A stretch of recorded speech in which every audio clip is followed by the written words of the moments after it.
Okay, I think we're rolling, and I want to get into the area. You know how you figure out the area on this. You don't use the stuff you taught in school because you don't teach you about this kind of stuff. But once you learn how to think geometrically, if you know one measurement or one shape, you can figure out everything else. It's not like that on the square. Now, a square is a very inefficient design. That's why the bees don't use it, and it's not used in nature very seldom. Anyway, let's get back to figuring out the shape or the area. So if you know on this here, and this is my pointer, you know that a quarter acre, that your geometric footprint is 1,200 square feet. That gives you a side 20 feet per side, or 40 feet across. So if you take one side, you multiply that by 3, that gives you 60 feet, right? So you would have 60, 60, and 60, or 20, 20, and 20 would be 60.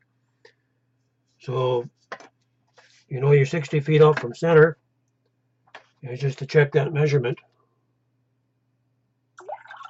you got 60 times 60 times 3.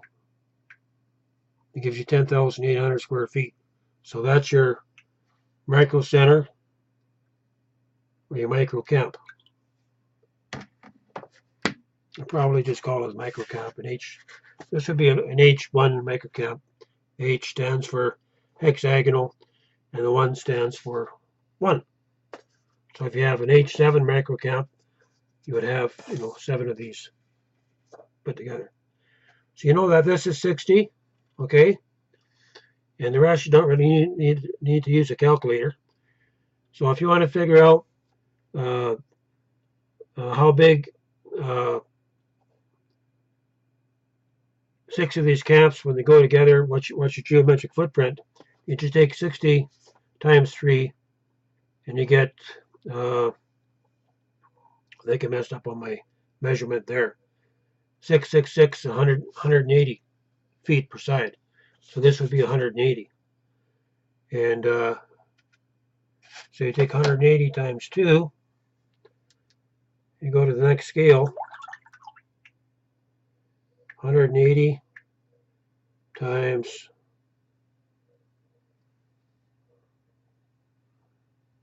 180 times 3, and you get 540 feet. So that 360 should be 540. And okay, 540 feet there per side. 540. So to check that out, what the overall area is, you take 540 times 540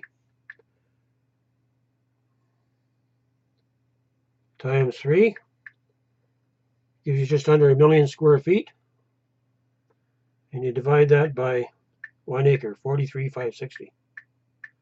20.08, 20 acres right on the button. So we know that our geometric footprint here is 1,200 square feet. That's 20 foot per side times 3 is 60. 60 times 3 is 180. See, 180 on this side here. You take 180 times 3, you get 540. So your perimeter, if I don't know what your perimeter is, on the outside, 540 times 6. So it'd be about 3240. So about maybe two-thirds of a mile to walk around these camps. And, people need something to do, right? Do your laps.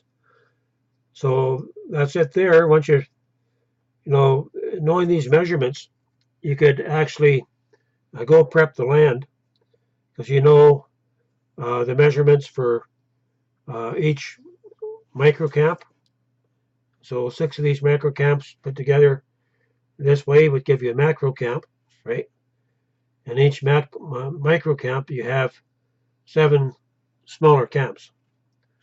And way that I did the roads there, we know that each side is 60. So we go 60, 60, 60, 60, 60. So 60 times 3.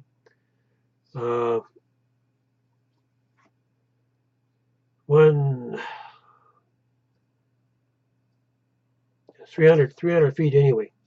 So it's a 300-foot loop that would go here, and each one of these would be 300 feet. So it gives you 300 feet times 6 would be 1,800 feet if you went all the way around here with the road. And so if you add your road going down there, you take this out. Yeah, you could have this on for a bypass. You'd have just a little over 1,900 feet of road. So when you're pushing a temporary camp, these roads, you just want to make sure that you can drive around. You're not going to have heavy traffic on it all the time. And so these roads can be pushed in fairly quickly. And then you can start mapping out your micro camps. So once you know your geometric center, you can actually plot the center of each building in each micro camp. So once you know that you plot out your geometric centers in your micro camp, and then you're going to start making the smaller camps. So the centers will probably be left open for stuff that you would need. Maybe more of a main kitchen, main dining. You'd have your primary gathering points here, and this would be your secondary. So if everybody wants to come together to eat here, they can do that. You have that option. And then you want to do the same thing in here. Say if you want to call a main meeting, you could actually call all the families together here. And you can set up places here for a main meeting, or if you have to feed, if you get 100 people that come in, well, you could look after them, right? And so I'm just doing this as an idea. This could be put together very, very quickly. And for 1,000 people, you don't really have that many buildings. Each one of these buildings here, you got 6 people in each one. You might have to have a couple double bunks for the kids and a bed for a couple, but that would give you it's doable. At least families are together, even if it's state quarters. Families are together. And notice here, no transgender. I don't believe in that garbage. Bunch of trash. No transgender. Male and female. That's the way it's supposed to be. And that stuff is causing such a mess. Everybody wants their rights. Everybody wants to get their own way.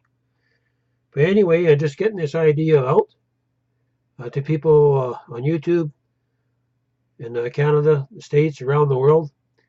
I'm just saying it's possible with this simple alternative design that the Lord gave me, and with the ability to make the portable floor systems for these buildings, including the walls and the roof.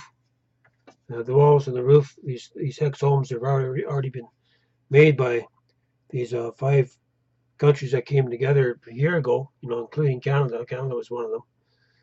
And so they're all been proven. And I believe they use a SIP panel.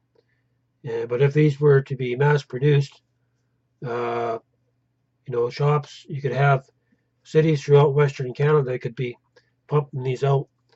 And that's why I'm saying it's not going to be hard, given the 100 days, and given the resources, and given the shops.